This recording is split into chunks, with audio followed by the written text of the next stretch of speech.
So this is the Canon 90D, and when they announced this camera a few months back, I was like, I don't want to even play with it. And basically I was just boycotting any Canon camera that doesn't have 24p, but thankfully they have come around and there is a new firmware update available. I just installed it and I have 24 frames per second in here. Yes! And quick shout out to LG for sponsoring today's video. We'll get into why I'm so excited to partner with them on this video. But first of all, let's talk about why this Canon 90D is so exciting. It is a proper DSLR, so you do have a mirror, an optical viewfinder. Some people like having that, some people don't give a shit. I'm a video guy, so I only once in a while take pictures. What I do love is that you do have this flip out screen, so if you're a YouTuber, want to film yourself, boom. Next we have Canon's legendary dual pixel autofocus, which till today is still my favorite autofocus out there. It's what I'm using right now, and check it out. Follow me. Yeah, see that? See how fast that was? And how accurate I can move. I'm moving, I'm messing up my set here. Hold up. Got a mic jack to plug in your mic and a hot shoe to mount your microphone up here. So it's pretty much set up for a perfect little YouTube camera. But I'm really excited that it has uncropped 4K and you still get to access your dual pixel autofocus in 4K. And thank God for this new firmware, because now we can do all that in 24 frames per second. It looks really great on my computer screen, but to really appreciate the 4K capability of this, we need a bigger screen. That's when LG was like, we can help with that. Oh my Josh, look at this. So big. Let's get it inside. This is gonna be such a nice upgrade to our living room.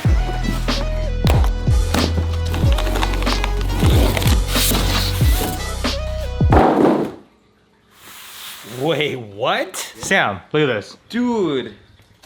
What? It's like this thick. This does not feel like there's a TV in here. Look at that. What is this? That's my finger, and that's how thin the TV is. What? This is my favorite part right here. I can't get over how thin this TV is. This is crazy. All right, so we just loaded up the 4K footage that we shot earlier onto the TV, and oh my God. It looks so good. There's just so much detail, and with this 4K display, you can really appreciate it. Let me pause it for a second. You can see like every little strand of hair and the texture in that shirt, all of that, so clear. And yes, since this is sponsored, we are doing a giveaway. We are giving away a 32-inch 4K display. What are your thoughts on this monitor? It's pretty dope, dude. You wanna see my favorite feature? Yeah. All you gotta do is be part of the notification squad and drop a comment within the first 12 hours of this video going live, and you will have a chance to win one of these things. And you can be like Sam, and you can just play with the up and down levels all day. It's really fun. So now that I've had a chance to use this LG OLED TV for the past week, there's a few features that I love about it. First, I love how vibrant and colorful it is, but as a filmmaker, I really appreciate color accuracy. So you have your selection of picture modes like vivid, standard, gaming, cinema, and those are all fully customizable, but I really love that it has this Technicolor Expert mode, which is tuned by Technicolor. If you want to talk about color accuracy, here you go. And Technicolor themselves actually use LG OLED displays in some of their mastering suites, so I love being able to throw some of my work up there and getting a very accurate representation of how it was graded. Oh, and did I mention that it is a 10-bit display, meaning it can show over 1 billion colors and shades, opposed to 8-bit, which is far less. So with that capability, it's super future-proofed with HDR10, Dolby Vision, HLG. Now, since it's an OLED, there's a few advantages. One is the dark blacks, because each pixel is individually controlled so they can dim down or completely shut off. So you're looking at something that's actually black opposed to something that's being illuminated. Also, check out this viewing angle. Obviously, it looks great looking at it from the front, but as we come to the side, you got that awkward seat in the house. It still looks good. Notice the colors aren't fading or the contrast isn't getting all wacky. It looks great no matter where you're seated. This is actually my first TV where the remote is also kind of like a cursor, so I can go around and navigate, click on stuff, so that's been really convenient. Also, PETA loves trying to chase this little cursor thing on the screen. I swear, if PETA was a big dog, she would jump up there and tackle that TV at some point. Please stop licking my face. I think I can even talk to it. It's got a little microphone button here. Potato jet. The YouTube video found for the keyword potato jet. Whoa, look how big I am on this TV. Hey Carrie, who's more handsome, him or me? That guy. Wait, what? Anyways, thanks again, LG, for sponsoring this video and hooking me up with this sweet TV. I highly recommend it if you're looking for one. It's an LG B9, and this one is the 65-inch OLED TV. Link in description. All right, so now let's get back to talking about the Canon 90D. Now, I'm happy to say when we put this footage on that big, ginormous screen, it looked awesome. Definitely impressive that it was coming out of a camera as simple as this. The codec in 4K sits at about 120 megabits per second, so that's definitely reasonable for a camera like this, but it's still not to the level of, you know, like a Red camera or something that shoots ProRes. But as you would expect out of a Canon camera, the footage right out of camera looks nice without much color grading needed. I did shoot in the neutral color profile with some slightly adjusted settings just to make it look flat, and then color graded it just a hair just so that I have a little bit more control. But I just love how with very, very minimal work, you can get the footage to look pretty nice. There is no log profile, so it's not like you could get crazy with the color grading, but it's still enough for most people. Canon's digital stabilization overall, I'd say works pretty well most of the time, but you can sometimes see that it will lock onto something if you get in too tight, and it can kind of track with a subject that's moving, and I always notice it when I'm filming a close-up of one of the dogs. If they're breathing heavily, they're just doing this and the camera looks like it's moving with it. The not so awesome parts of having a dog is Mozzarella just took a big poop inside of my truck bed. I don't think I should show it because people are probably eating at home, but you guys can just imagine it.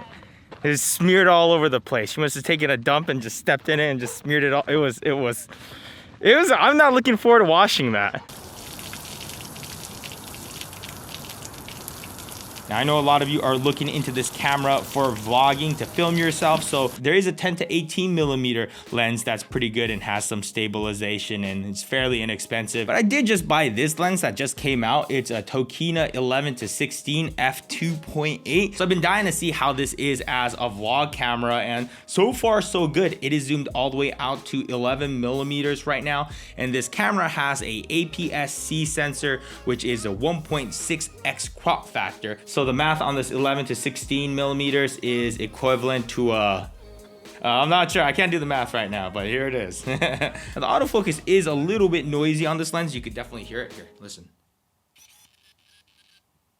So that is a little bit noisy, but the sharpness definitely seems to be there at f2.8. And there we go. We have it set up like a pretty traditional Casey Neistat style vlogging setup. So let's go and take this out for a spin. All right, how's this footage look? Oh, looks like we're a little bit overexposed there, but does it look nice and sharp? It's in 4K. But anyways, I'm here to check out something super cool. Maybe they'll even let me drive it. This is a Taycan Turbo S, Porsche's first electric car. So we just took it down the mountain right now and recharging here. How was it driving it? Driving it was phenomenal, but from a passenger perspective. Passenger perspective was less phenomenal. The Peak score was pretty high on it? It was pretty high, yeah. I couldn't look down at my goal. phone. My goal was to try to get him to throw up, but we were almost there. Do it for the views, man. Do it for the views. It is the fastest charging car on the market right now. Whoa, what? Talk about an over-engineered gas cap. It's not even a gas cap. One of the things with electric cars is like people don't want to wait a long time to charge, right? They're used to fueling up their cars, go to gas pumps. So this is equivalent to filling up your tank, if you will, from 5% to 80% in just minutes. I think 22 minutes is what Porsche is saying, between 5% to 80%. Wow. Yeah, that's crazy because you can literally see that percentage going up. Wow. So you can see the overhead. Uh-huh. It's like a yeah. of it. Dude, it looks like you're playing a video game in real life. Grand Theft Auto right here. Go. Oh my Jesus. Oh my God, that is exhilarating. Yeah? This is by far the most expensive car anyone has allowed me to touch. Woo! Should I just kind of hit it? Oh my God, are you serious? I was not expecting that. I pressed it and it just went. There's no accelerating. There's no build up. It's instant. It was just literally, wow, that is not a feeling I'm used to. So this is why you guys all have electric cars. How's it over here? All right, here we go. Oh my God, this is crazy. This is crazy. This is crazy. It's very responsive compared to what I'm used to driving. Okie dokie. Whoa, jeez. So now I'm going 35 and then Oh, now I'm going 60. Oh, that was crazy. That was so fast.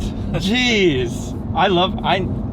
I'm getting an electric car. God, it never translates on video. You know, you see all those videos of people reaction. like, the reaction videos. Yeah, and you always see everyone going, but it's like so quiet and it's like, doesn't sound that impressive, but when you're in it, you're just like, ah.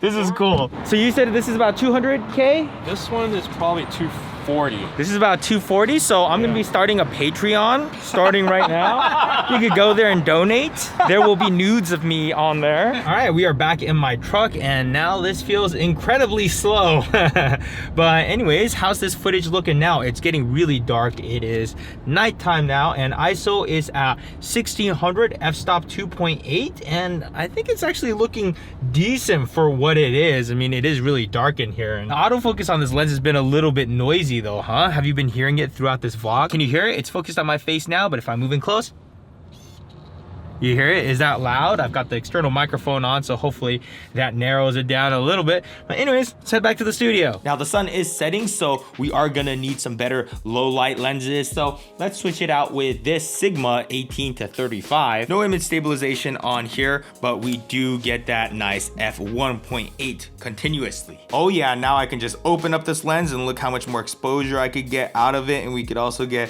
a nice super shallow depth of field. Check that out. Oh yeah, anything you point this at looks awesome. All right, let's go to Hollywood Boulevard. So that's a whole museum just for taking selfies. Who would pay money to go and just take a bunch of selfies, right? We just bought 2 tickets. So here we are. Whoa, that's a John Brockman. I'm pretty sure you're not supposed to be doing that. I'm a bad hombre, you know you can't stop me. I smoke an ounce, but it doesn't mean that I'm addicted. An epidemic when the right people are afflicted. I pay the rent, but you still wanna see me evicted. Love me, fuck me, toss me like one of those side bitches. I'm a bad. This is so dumb. I can't believe we paid $50 to come in here. Oh, damn. That's our reflection. Oh. Whoa, that's actually kind of clever. For a second, I thought it was invisible. Yeah, this room's actually kind of trippy here. Look at that. That's kind of cool. Now, what'd you guys think of the footage? Pretty decent, right? I love this combination. This really reminds me of the M6 Mark II that I've been talking about for a while. They came out at the same time. They're very, very similar internally, but the M6 Mark II is mirrorless, so you don't get that optical viewfinder, but it is cheaper and smaller. When it comes to video quality, the results are gonna be pretty much the same, if not the same. The lens mount's gonna be one of the big differences. This has an EF mount, while this has an EFM mount. The reason why I prefer the EFM mount is that there are some really awesome compact lenses that you can put onto here in case you're trying to travel light, but you can also get an adapter to use a standard EF lens, or you can get a speed booster if you want to use some full frame lenses. So you get a little bit more flexibility out of this camera, and it is cheaper, giving you the same video results. The downsides is that it does flip up like this opposed to the side, so if you want to put a microphone up here, it kind of blocks it, so you have to relocate it. It also has a smaller battery, and you can also notice that the 90D just has way more switches and buttons. Switches and buttons can be a good thing or a bad thing. It can be a little bit overwhelming if you're not sure what everything does. If you just want something to just pick up, point and shoot, then this might be the way to go. But once you get very familiar with all the buttons and the layout of the camera, it's very nice to have all these quick access buttons. I have a whole video about this M6 Mark II, so if you want to go check it out, you can hit that link right over there. Anyways, we're here in Palm Springs now. We're filming some cool stuff. It's a little teaser video about that coming soon. But yeah, definitely a solid solution to vlogging in 4K. I'm definitely pretty happy. What?